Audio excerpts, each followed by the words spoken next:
I would spare the place for one righteous servant. Well, Lot and Abraham couldn't find one, but neither could Miss Dominici. So when they ran the tape back, she ran past 0 people. But it declared in testimony that she ran past so many that she felt that she was going to have to shoot somebody. So shocking was it, the judge stopped and asked her, "Who are you going to shoot?" He didn't even let the DA did it. The judge stopped and asked her the question, just who were you going to shoot? And the reality was, for whatever reasons, Miss Dominici evidently, either out of fear that the truth would lead to the incarceration of her friends in blue, or out of fear of working in Oakland at night, or out of fear in dealing with dark people at night, whatever her fears were, she testified that she saw what nobody else could see. And that was some level of threat, which led to the behavior with which Oscar Grant and his friends were being handled. Now, Mr. Peroni is still on the job. Ms. Dominici, in the least, needs some psychological help. So now that she has, well, she's had a year off. So I would have hoped that in that year she got some psychological help. And as my friend has just said, in truth, because of her testimony and actions on that night, she should be included in the charges. How about in the least perjury? Correct. Come on. So since she lied on the witness stand about what happened and the videotape incriminated her, what do you call that in the law? When the evidence impeached her? Thank you. The evidence impeached her testimony. So why not charge her with perjury? Anthony Peroni. Conspiracy. Thank you. We'll help the DA. Thank you, sir. Since there's a new one now, ma'am. I brought, We got the students with us. No, this is the Mark from Haiti. Ah, welcome. Remember I texted and I said, we're limited on time, or she? What time is it? It's time. Well, let me just bring everybody to speed with the case. Wanda and the family made it down to Los Angeles on yesterday for the hearing. You should know that the trial date was actually moved forward by the judge now to June 1st.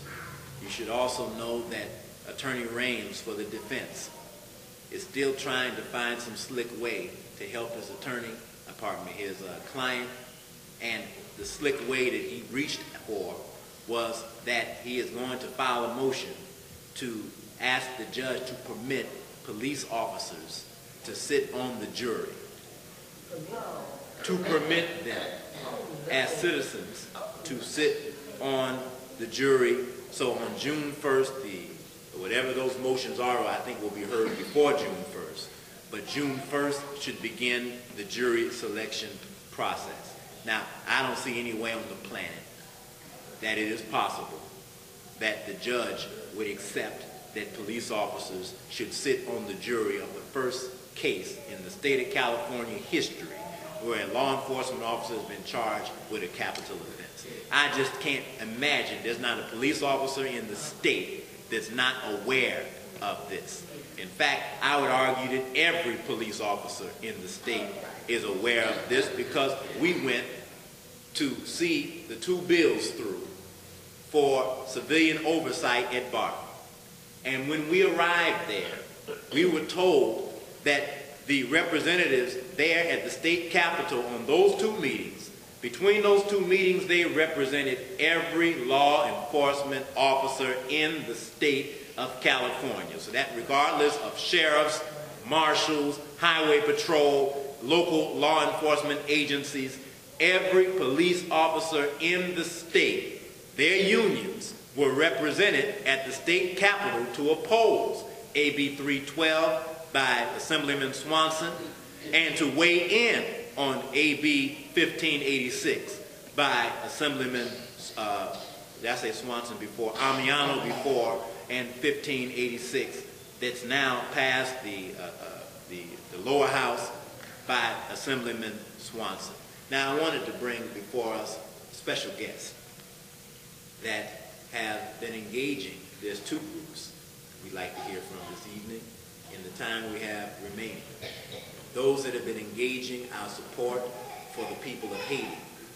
Last Saturday, with the invitation extended through Sister Judy and others, we visited a group right here in West Oakland that was raising funds to send doctors over to Haiti. And I think the doctors may have already departed. They have raised, I think, $60,000 in medical assistance or monies for medicines to get into Haiti. They let us to know that we hear much about the country's capital, but not much about the outlying areas. And our sister has just returned from Haiti here recently. I have lost my sister's name, but I do know she's the daughter of Sister Nehanda Imara, who's one of our regular activists and environmental justice giants here in the city and area of the East Bay. Sister, give me your name. Nia. Sister Nia Imara. Can we bring her on? She's on schedule. So I can make sure you need the help of medical care? That was part of the purpose of the trip. Thank you. I'll just talk briefly. I'm Nia Amar. I work with Haiti Action Committee. Give you a brief update about what's going on in the ground in Haiti, and maybe if you guys have a few questions or something that I could answer. I was in Haiti for International Women's Day, and a few days after that, so that was March 8th. And the people of Haiti, they really come out in full force for this particular day of struggle for women in a way that we don't really experience here. And so part of our purpose in going to this trip was to help document and record some of the various events that were going on so that we could get the story out to people here. And so one of our first stops was to the Aristide Foundation, which I'm sure many of you guys have heard about. And they had a really major series of events on International Women's Day, and they were also distributing food to people. And so this is one really important point. We have to understand what's going on in Haiti in the context of occupation. Haiti is an occupied country, and we've been talking about the roaches, the pigs, the police force here, and really have the biggest police force in the world, the United States military in Haiti right now, 20,000 troops. And while we know that they're there to exploit the country, to continue the 2004 occupation that the United States orchestrated, what they're not doing is helping the people. When I was there, we saw no organized effort from the Haitian government, which is an occupation government. We saw no organized efforts of the U.S. military doing any rebuilding or reconstructing work.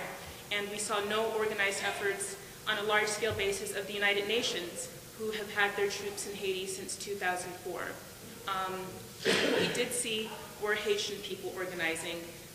Anytime that we did see people trying to do something with the rubble, to put their lives back together, it was mostly small-scale individual efforts of the Haitian people.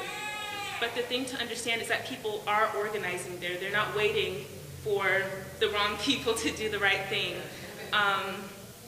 And so a large part of that organization, the great majority of the organization that's being done and that has always been done, is by women.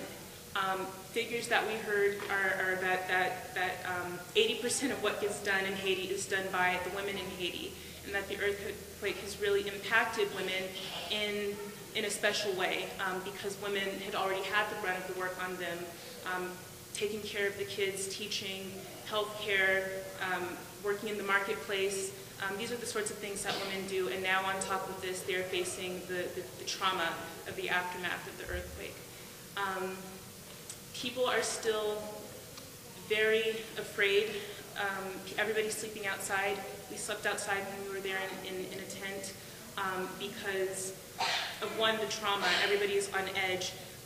But two, there are still have been aftershocks, and really nothing has been done to make the buildings any safer.